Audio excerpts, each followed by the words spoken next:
What if, after nearly 2 decades, the most famous missing person case in Florida still holds secrets that law enforcement has never fully uncovered?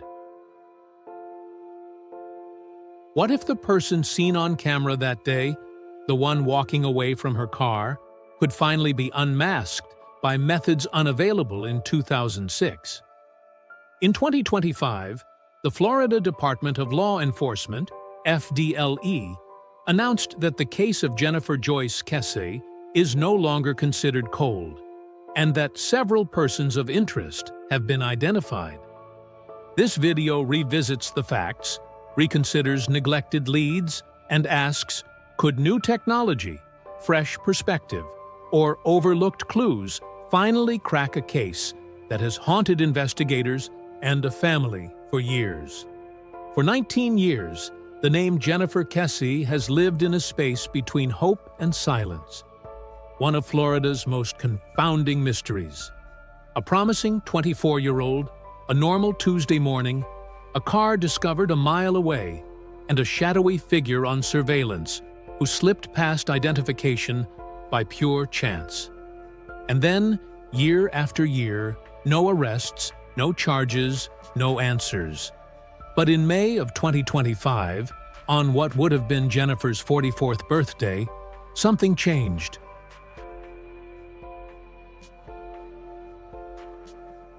The Florida Department of Law Enforcement announced that Jennifer's case is no longer cold. Investigators said they had narrowed the list to several persons of interest.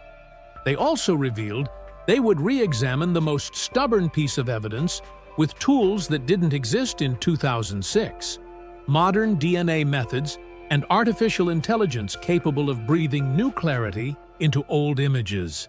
For the first time in a long time, Jennifer's family felt momentum. Not closure, not yet, but motion. The sense that the long-stalled gears of an investigation were finally turning again. Her father, Drew, called it the first real sign that the right work was being done by the right people. He said the list of persons of interest has shrunk considerably, and that investigators are on a trail of something. After almost 2 decades of uncertainty, those words carried weight. But to feel the full force of that update, we have to go back to the beginning, to a Monday evening that looked perfectly ordinary, and the Tuesday morning that changed everything.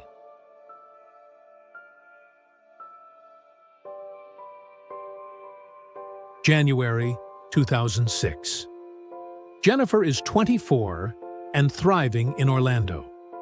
She's a finance professional, a recent condo owner at a development called Mosaic at Millennia, and the kind of daughter who checks in, the kind of friend who plans ahead, the kind of woman who has her work outfit laid out the night before.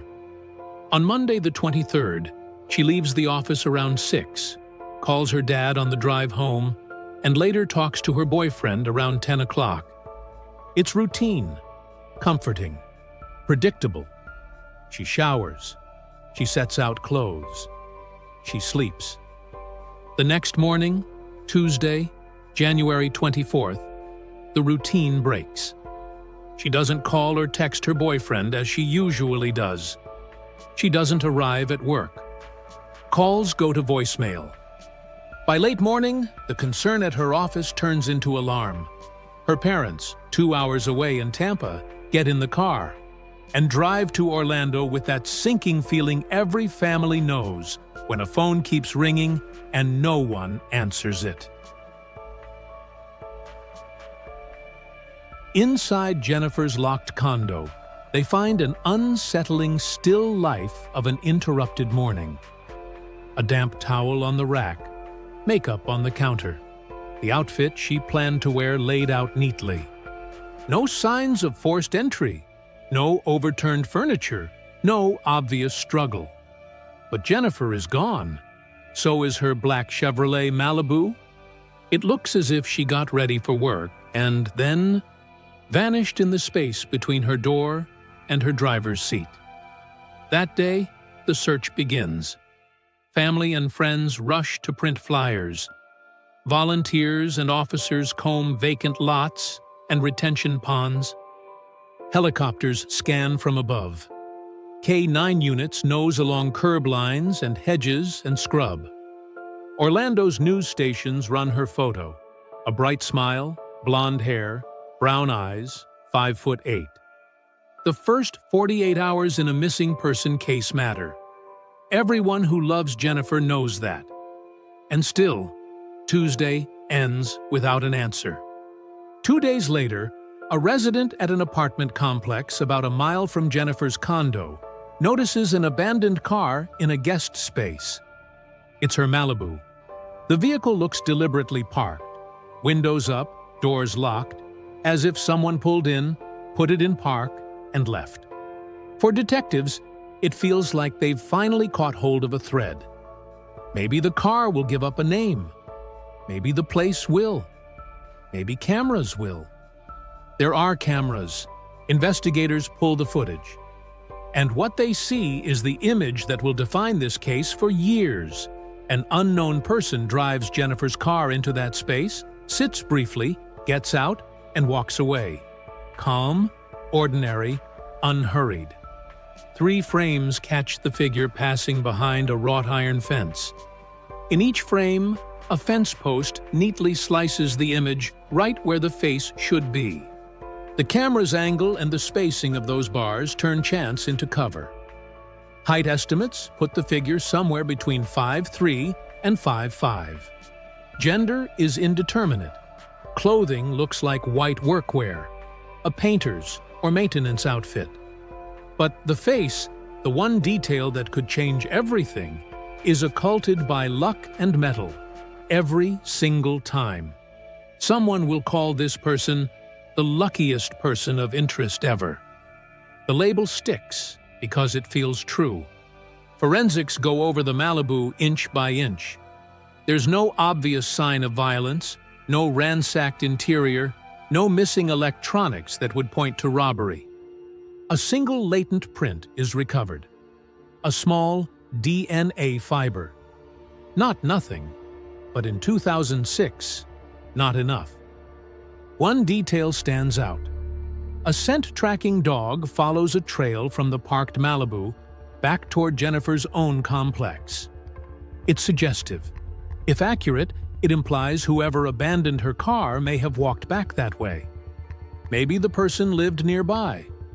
Maybe they worked nearby. Maybe they knew the area well enough to move around like a shadow. Detectives do what detectives do first. They clear the inner circle. The boyfriend 3 hours away. Exes, co-workers, friends. One by one, alibis hold, timelines check out, and the people who love Jennifer most step off the suspect board. That painful clearance opens a more unsettling possibility. The person responsible may not be someone Jennifer chose to know. They may be someone adjacent to her routine. Someone who saw her, learned her rhythms, and found a moment so narrow that even neighbors moving past with morning coffee didn't notice a thing. There's a reason this theory grows. Jennifer's complex is under active construction. Contractors and day laborers move in and out. Some occupy vacant units while they work. The environment is in flux. New faces, new trucks, new schedules. In the weeks before she disappeared, Jennifer told her family some workers catcalled, stared, made her uncomfortable enough that she started talking on the phone as she walked from her door to her car. It's not proof. It is context. And the figure on the video is dressed like a worker. Police try to follow that thread, but it frays easily. Labor is transient. Records are thin. Interviews are complicated by language and time. People move on. Names change. If the person who took Jennifer was part of that churn, the trail was always going to be difficult, even in the first week. Months later, it's harder. Years later, it's a maze. Other possibilities get airtime because they have to. Random predator. targeted kidnapping, trafficking. None of those theories ever rises above the others in evidence. What investigators anchor to is narrower. Jennifer's window of vulnerability was tiny, likely minutes, perhaps seconds. The abduction, if that's what it was, happened in daylight on a weekday at a populated complex with no audible scream, no public struggle, no clear witness. It's precision by opportunity, or preparation, or both. Time moves. 2007 comes, and with it, a $1 million reward for Jennifer's safe return, offered by her employer. The clock on that reward runs out. No one claims it. The case makes national air on programs that specialize in unresolved stories. Leads trickle, hopes flare and fade. And yet, because of Jennifer, and because of another missing Florida woman named Tiffany Sessions, the state legislature passes a law in 2008 that reshapes how missing person cases are handled. Faster mobilization, better coordination, more uniformity in the critical early hours. It is not the kind of legacy any family wants, but it is real. Jennifer's disappearance changes the system for others. In 2010, the FBI reviews the case. In 2014, Orlando police stage a major cold case search with cadaver dogs in an area of interest. Nothing breaks open. The family keeps telling the story through interviews, anniversaries, and a digital presence designed to catch the eye of anyone who might recognize a detail. Missing but not forgotten isn't a slogan. It's a discipline. A daily decision to keep a life present. By 2018, after 12 years of watching the official investigation stall, Jennifer's parents go to court for the full case file. They win. 16,000 pages, reports and diagrams, interview transcripts, evidence logs, dead ends, flickers, hunches. They don't just read it. They build a team around it. Retired detectives, former federal agents, specialists who know how to pull a thread without snapping it. And they find things that hadn't been pushed hard enough. 2 witnesses who recall a woman resembling Jennifer arguing with a man near a car on the morning she vanished. Physical items flagged as never tested with contemporary methods. These aren't smoking guns. They're overlooked embers. But in cold cases, embers are oxygen. The family uses those findings to press for a new approach. In December 2022, the Orlando Police Department transfers Jennifer's case to the Florida Department of Law Enforcement's Cold Case Unit. A new lead agent inherits all those pages and all those years, and she begins again, methodically, relentlessly. She tells the Kesses she has gone through thousands of pages, re-interviewed friends, family, former co-workers, and others who were mentioned but never deeply questioned. She talks about ruling some people out and adding new persons of interest in.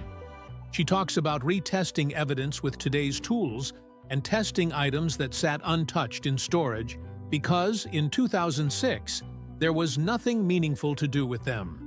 That work produces the May 2025 update. The case is active.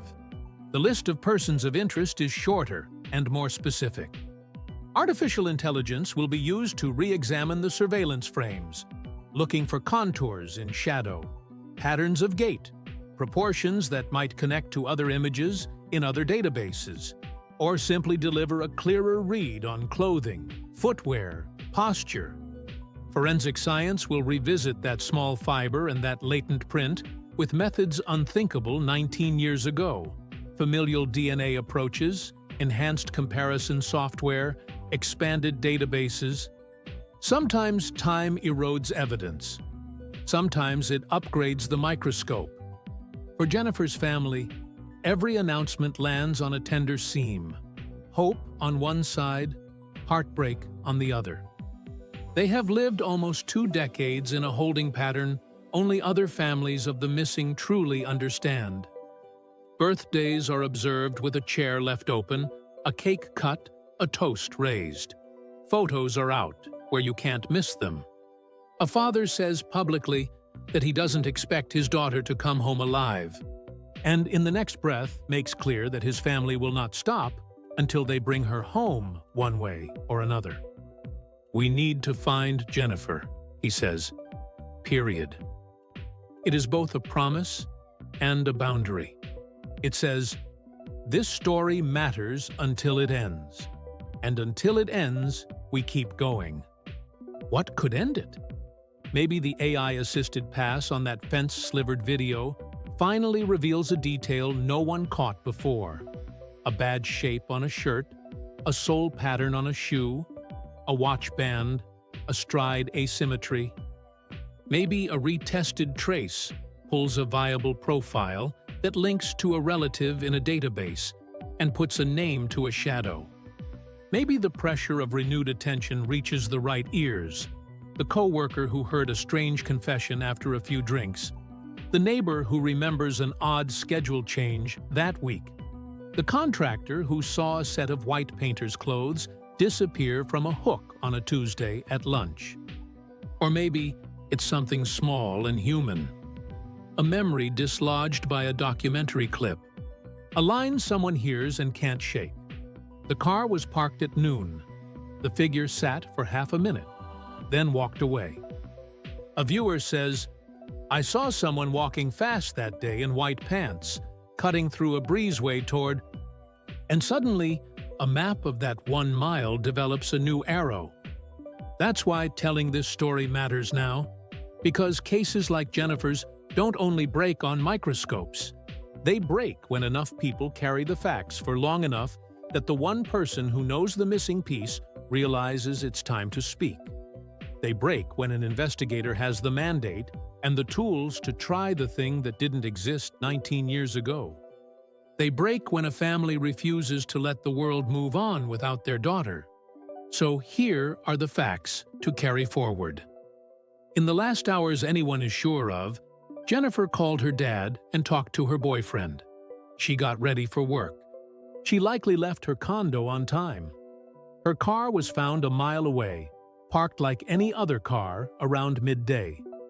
A figure in white workwear stepped out and walked off, face bracketed by iron in all 3 frames. A dog trailed a scent from the Malibu back toward her own complex. The inner circle was cleared. The construction environment was fluid. The investigative file is massive. The family's independent review surfaced tips that deserved more weight. The state handed the case to a fresh unit. The list of persons of interest is now short. The case is active. Artificial intelligence and modern forensics are being applied right now. If you have something, no matter how small, it's not too late. A name, a shift time, a vehicle color, a patch on a sleeve, a memory of someone taking a different route that day. 19 years turns facts into folklore unless someone writes them down. Let this be the moment you write it down. Jennifer Kesse's disappearance changed policy. It changed how departments coordinate and how fast they move. But it also changed people, the ones who learned her name and refused to let it become a footnote. Her story is a test of attention in a world that moves too fast. It asks whether we can hold space for a life that didn't get to finish, and whether we can use what we've built, community, reach, technology, to finally deliver an answer. If you know anything about what happened to Jennifer Kesse on or after Tuesday, January 24, 2006, contact law enforcement. If you're not sure it matters, share it anyway. Let professionals decide what connects.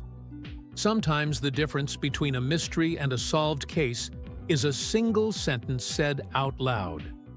19 years is a long time to wait, but the investigation is moving. The science is better. The list is shorter. the image might not be silent forever. Until the day an answer arrives, keep her name alive. Share her face. Tell this story. Because someone, somewhere, knows the truth. And the truth, finally, is what Jennifer deserves. And if you want to follow this story as it develops, don't forget to subscribe to this channel. Hit the bell icon so you never miss an update on Jennifer Kesse's case and other true crime investigations that matter. Your support helps keep these stories alive, and one day, it might help bring the answers home.